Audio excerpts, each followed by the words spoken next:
Fala galera, sejam bem-vindos ao canal do professor Pedro Ivo. Hoje vamos comentar a questão da China, Taiwan e Hong Kong e o que a China espera olhando para os desdobramentos, né, do que aconteceu e vai acontecer com a Rússia e a Ucrânia. Então fiquem comigo que após a vinheta a gente começa a discutir um pouco da questão chinesa, esse processo histórico aí de mais de 4.000 anos de civilização, em que após um período curto aí de dominação inglesa, a China de fato ela pode retomar Hong Kong depois de mais de 100 anos. Então, após a vinheta a gente começa. A gasolina vai aumentar. Realmente está retomando o crescimento, saiu do fundo do poço e já está criando empregos liquidamente. Quando ele falar, você presta atenção e você iludiu nós. Verdade. Mas tá certo, rapaz. Viva a liberdade, rapaz. O governo tá certo, rapaz. O governo tá certo. Tá, olha aqui. Feijão aumentou. Sabemos que a inflação está batendo na porta de vocês. Esse canal é um espaço pessoal, exaurindo as corporações e instituições. Pronto, pessoal, beleza?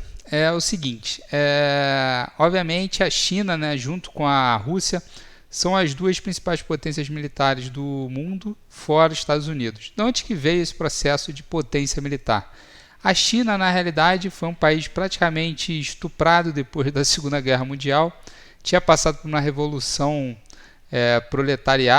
do proletário, né, uma revolução gloriosa na China que durou aí algum tempo, né? Então, Revolução Chinesa, se a gente for colocar no Google, ela vai começar, vou pegar a data certinho, 1911, talvez ali, começou o processo da Revolução Chinesa, só que entre idas e vindas, né, o processo realmente, o estopim, foi em 1949. Então, assim, por que começou em 1949? Foi um país basicamente estuprado ali na Segunda Guerra, né? A gente teve a invasão da Manchúria, né, pelo Japão. Antes a China foi dominada também pela Inglaterra, então foi um país que foi duramente vilipendiado aí ao longo dos séculos, e a sua soberania foi sobrepujada. No entanto, o Partido Comunista Chinês veio nas mãos de Mao, com uma dura política, né, ainda experimental, né, de tentar dirigir a economia, a política, as ações culturais da China continental. Só que, obviamente, sabe-se que Taiwan foi criada para abrigar, né? A ilha de Taiwan foi criada para abrigar os dissidentes do partido do então regime, né? Entre aspas, democrático, que vivia na China, que, obviamente, ali foram resquícios de chineses ali que sucumbiram aos ditames da Inglaterra, né? Que até então dominou tanto a Índia quanto a China. A partir daí, meus caros, a Hong Kong também ficou sob domínio inglês durante muito tempo. Se a gente for colocar Hong Kong, domínio inglês no Google, a gente vai ver que foi mais de, sei lá, quase 100 anos de domínio inglês. E Hong Kong só ficou independente mesmo há pouco tempo. Então, a partir de 84, você teve ali um armistício, né, uma devolução, e a partir de 97 Hong Kong volta para a China. Só que volta meio de forma um pouco estapafúrdia, né? Então, assim, não se sabe até ao certo o quanto que Hong Kong de fato pertence à China, o quanto que não pertence e tudo mais. Então temos aí outras questões também importantes para tratar dessa situação. Então temos duas áreas, né? Uma área muito maior, né, que é Taiwan, que de fato tem ali um PIB importante. Estamos falando aí de uma economia rica, um PIB per capita elevado, né? Um IDH bom, um índice de Gini bom, uma moeda própria, praticamente um país próprio, só que sob domínio chinês. Lembrando que ele foi criado lá em 1912, após aí a Revolução Chinesa em 1911. Então está ali mais de 100 anos fora. E Hong Kong ali sei lá, cara, um negócio muito pequeno, como se fosse um pequeno bairro, né? Um distritozinho ínfimo pertencente à China, mas ali tem-se um caldeirão cultural de independência cultural, né? Então foi uma região que sofreu muita influência da Europa, né? Sofreu um grande período de dominação inglesa, né? Que durou aí quase 100 anos, um domínio muito grande, né? Então, na verdade, durou 156 anos. Então, apesar de todo esse período, Hong Kong retorna à China, mas retorna de forma independente. E qual o problema disso? Estamos falando de uma potência hoje em dia militar, que foi duramente vilipendiada na Segunda Guerra e sobreviveu e conseguiu, de fato, assento permanente na ONU, né? Se a gente for pegar a questão do assento permanente na ONU, a gente vai ver que Rússia e China, de fato, permanecem lá como nações, potências, né, que falam alguma coisa sobre a ONU, né? Então temos China e Rússia, ao lado dos Estados Unidos, França e Reino Unido. Então a ONU ali, como uma polícia do mundo, né, um governo mundial, tem ali tem em torno desses 5 países o núcleo duro, 5 não, né? Desculpa, 5 países, o núcleo duro aí do seu colegiado, né? Ou seja, caras que têm ali todo o poder de veto e a ONU não pode se movimentar caso os 5, de forma uníssona, se coloquem a favor ou contra. E aí temos um detalhe, a Rússia é parceira da China e China é parceira da Rússia, né? Enquanto que os Estados Unidos esvaziou militarmente a Europa e passou a ocupar. Então, grande parte da força militar americana está ou no Japão ou na Europa. Porque são países que foram ocupados, principalmente Alemanha e Japão, pelos Estados Unidos na Segunda Guerra, e até hoje forças de ocupação americanas estão lá nesse território. Ou seja, tem bases militares americanas, você tem ali um pedaço daquele país que não tem uma soberania, onde os Estados Unidos fala muito e os soldados americanos entram e saem como bem entendem. Assim sendo, se esvaziou outras 2 potências nesse tabuleiro de war, enquanto essas 3 continuam muito fortes. França e Inglaterra são potências militares, mas se acostumaram com o poder de polícia americano. Além disso, o Reino Unido, né, ele perdeu muita potência militar com a Segunda Guerra Mundial e os duros gastos de reconstrução do seu país. Então temos os Estados Unidos nesse balaio.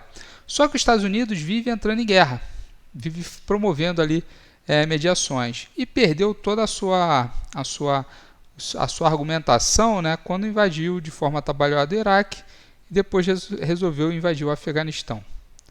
Aí, meus caros, todos os aliados entenderam ali que houve mentira, né, nos anúncios e passaram a desacreditar um pouco dos Estados Unidos.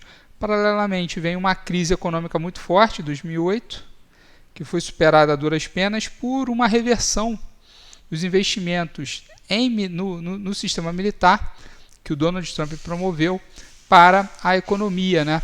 E isso foi feito graças a um brutal programa de redução de tributos que o Trump fez, que até então era 31% ou 32% de tributos para empresas, e o Trump jogou para 20%, colocando o país na rota de novo de investimentos, né, e jogando o desemprego lá para baixo.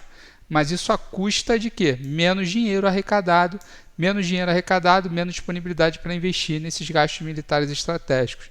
E foi se esvaziando. Trump não mais coordenou as tropas no Iraque nem no Afeganistão e prometeu a retirada, e Biden cumpriu essa promessa.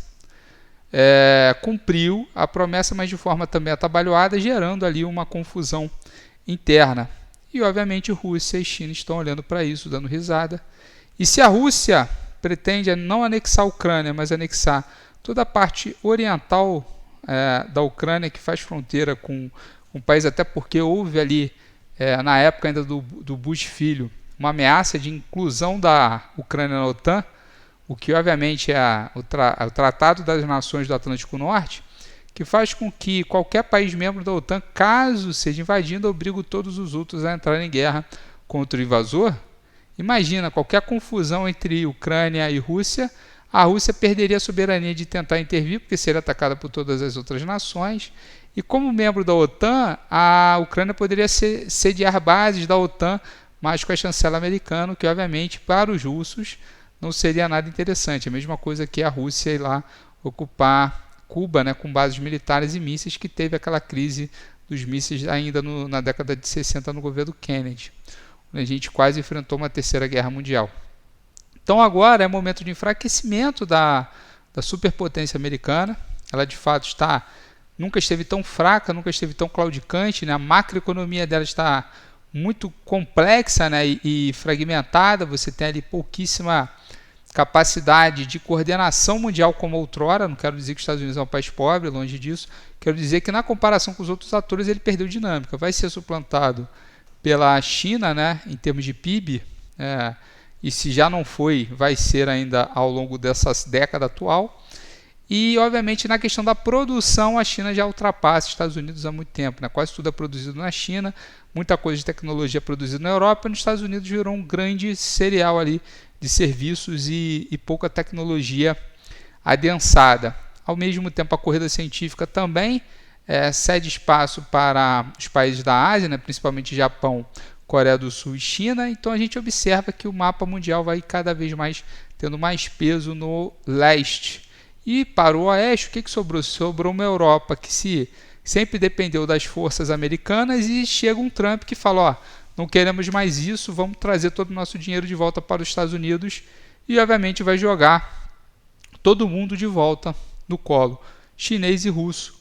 E a Europa vai precisar se rearmar, se reinserir como uma potência também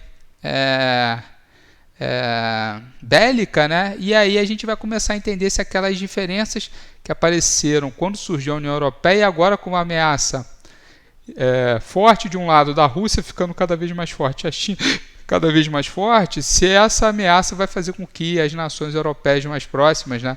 Reino Unido, França, Alemanha, Espanha, Portugal, Itália, esses grandes países ali vão de fato, Bélgica, vão se reunir e vão formar realmente, além de um bloco comum, também formar uma pseudonação ou algo do tipo. Acho difícil, porque existem muitas diferenças ali culturais, mas as fronteiras na Europa estão bem vazias. No entanto, o Reino Unido com o Brexit enfraqueceu muito o bloco comum europeu, fazendo com que mais uma vez essa fragmentação possibilitasse a Rússia, por exemplo, sair muito mais forte, né? Porque a negociação da União Europeia com a Rússia, junto com o Reino Unido, é uma, sem o Reino Unido é outra.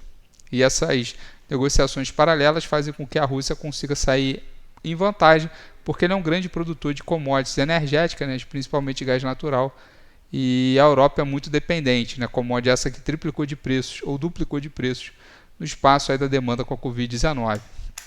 Então temos aí uma situação bastante complexa, um caldeirão cultural forte, e Bolsonaro chegando lá na Rússia para falar alguma coisa, né? Vamos ver aí o que ele tem para dizer para o governo russo, né? Será que ele sabe que a capital é Moscou, que uma vez já foi Stalingrado, que Kiev já foi o berço da nação? O que será que ele vai falar para o Putin, por exemplo? Esquece esse negócio de Ucrânia aí, fica tranquilo que se você já é o país com maior extensão territorial, mas a Rússia, além de ser o país com maior extensão territorial, sabe que grande parte da sua população vive no oeste, no hemisfério oeste do seu vasto território, e não quer ser ameaçada, né, por nenhum tipo de intervenção militar na região. Então vamos entender o que vai acontecer, como que o Brasil vai se encaixar nesse tabuleiro geopolítico, e mais, Bolsonaro é um presidente fraco, porque está com prazo de validade vencido, né? Então vamos ver como é que vai ser a recepção dele lá na Rússia. Cena para os próximos capítulos. Um abraço e até o nosso próximo vídeo. A gasolina vai aumentar. Realmente está retomando o crescimento, saiu do fundo do poço e já está criando empregos liquidamente. Quando ele falar, você presta atenção que você iludiu nós. Verdade. Mas tá certo, rapaz. Viva a liberdade, rapaz. O governo tá certo, rapaz. O governo tá certo. Olha aqui. Feijão aumentou. Sabemos que a inflação está batendo na porta de vocês. Esse canal é um espaço pessoal, exaurindo corporações e instituições.